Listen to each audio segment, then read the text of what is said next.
Over the last couple months, I have been talking about how 2025 is the year where almost everything around crypto is changing. And what I mean by this is we are starting to see everything put in place to unlock trillions and trillions of dollars to flood into this space. And I know that it sounds like it's too good to be true, that it's never going to actually happen, and this, that, whatever. But the main thing that we need to focus on here is not exactly me saying, hey, guess what? This is happening.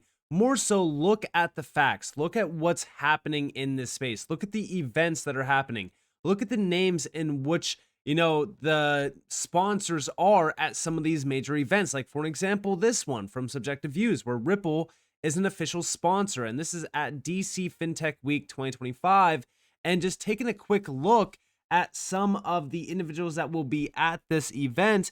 I mean, we have central bankers, we have major banks like Citi, we have Bank of England, the SEC will be there, the DTCC, the FDIC. I mean, guys, when we are thinking about some of the names at these events, where Ripple is a sponsor, and we even have Brad Garlinghouse speaking alongside these names, it's very clear to see and also come to the conclusion that this space is changing.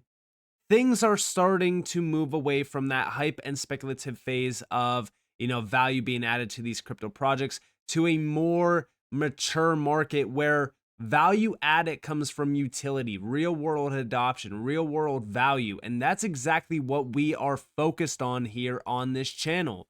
So when we are thinking about this, we can clearly see that this space is changing. And what we are witnessing now is all the steps being taken in order to have trillions and trillions of dollars to flood into this space. Now, when I say trillions of dollars flooding into this space, does that mean that trillions will be buying XRP? Not exactly. I see trillions of dollars flooding into the space through stablecoin initiatives, through tokenization initiatives, you name it. Now, again, do I also think that XRP and digital assets will be bought up? 100%. That's a piece of the puzzle as well. But outside of this event, we are also seeing major announcements like this. So we have here CFTC is crypto sprinting. The administration has made it clear that enabling immediate trading of digital assets at the federal level is a top priority. You're surely paying attention, right? Because again, if we're thinking about how crazy this is, they want to enable immediate trading of crypto on the highest level possible. This is a top priority now from the CFTC.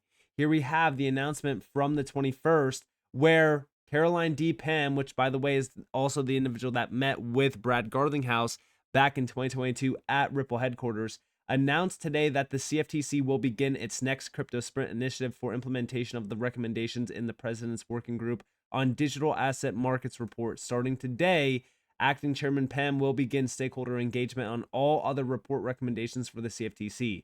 She announced the CFTC's crypto sprint earlier this month. But the fact that we're starting to see a big push like this tells us everything. They know how big crypto is going to be. They are aware of how big crypto is going to be. This is going to be a massive opportunity for us that are already a part of this space because we are so early. I don't think people realize just how early we are. But beyond this, let's actually go over here to this video clip. Now, yes, we're talking about XRP here, but this individual, this is, billionaire Bill Miller. He is telling us that 1% of the $60 trillion in global retirement accounts could add $30,000 to Bitcoin's price. Sees a 2% allocation as conservative, which means $60,000 added to Bitcoin's price. But what these players don't tell us is that what's good for Bitcoin is good for the entire space. So if we're thinking about what's happening here, if we're thinking about how big Bitcoin will be and the adoption phase of Bitcoin, if the value of Bitcoin is going to continue to rise more and more and XRP continues to outperform Bitcoin because so far it has, what does that tell us about XRP? It tells us that XRP's value is also going to rise drastically. If $60,000 got added to Bitcoin's price today, XRP would jump by at least, in my opinion, $1 to $2.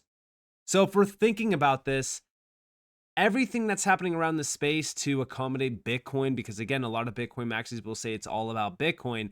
It's also extremely bullish for XRP, but check this video out. There are 60 trillion worth of assets globally in retirement accounts with zero allocation right now to digital assets. Every 1% allocation from that 60 trillion adds $30,000 to Bitcoin's price.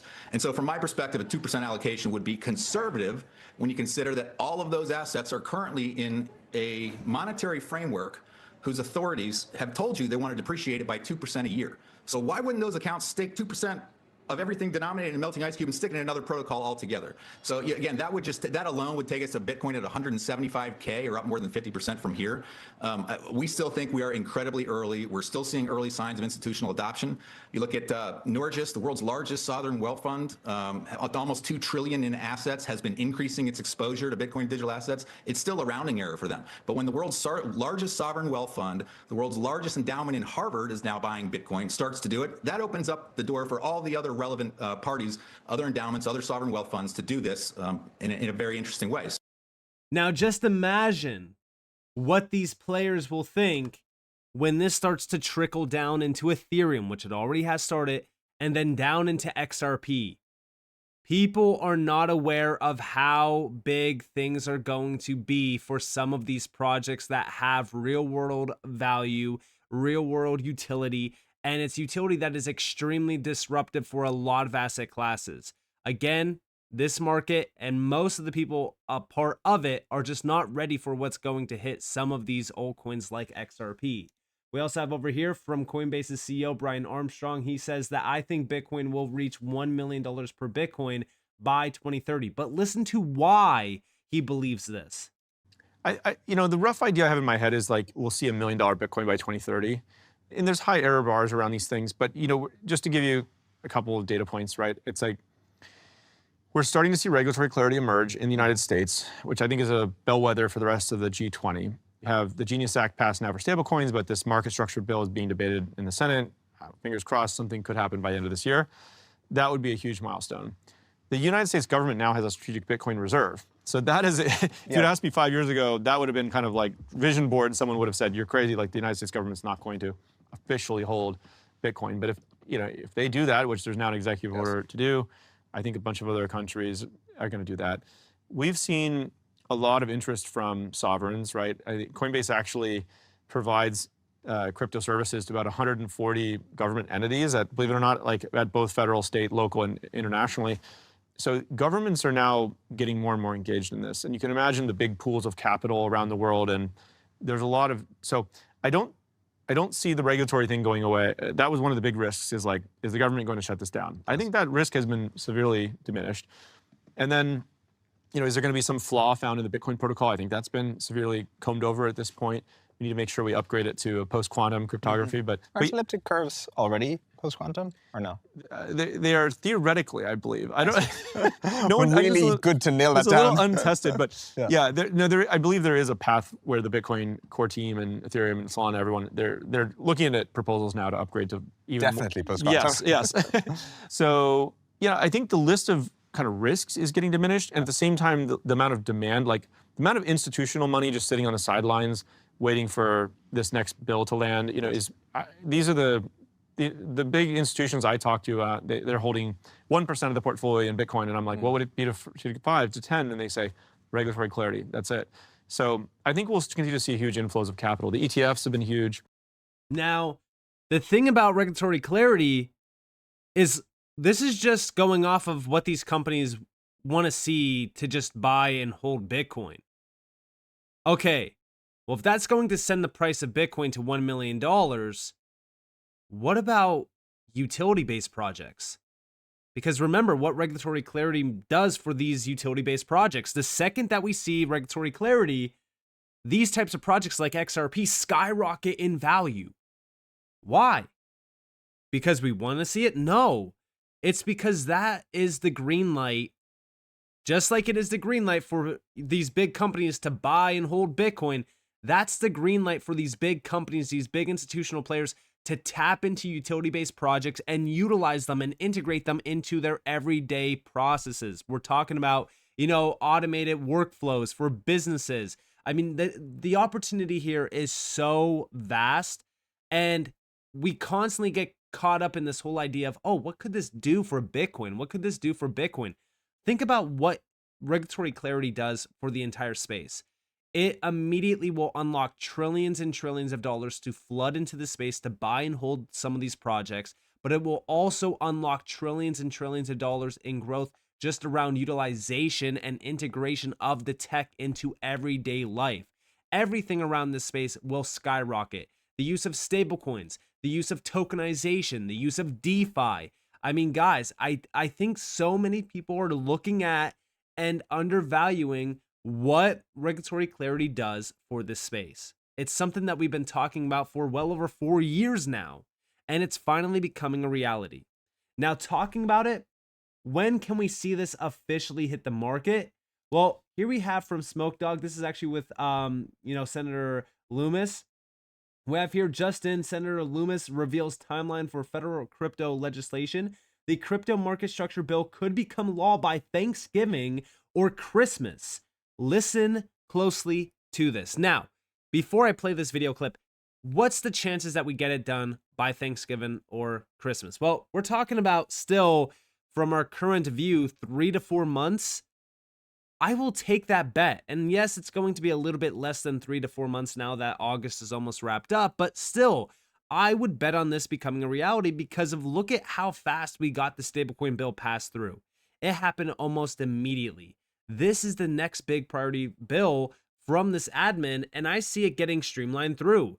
Once this gets passed, guess what? The entire market will most likely erupt 5 to 10 times larger than what it is today.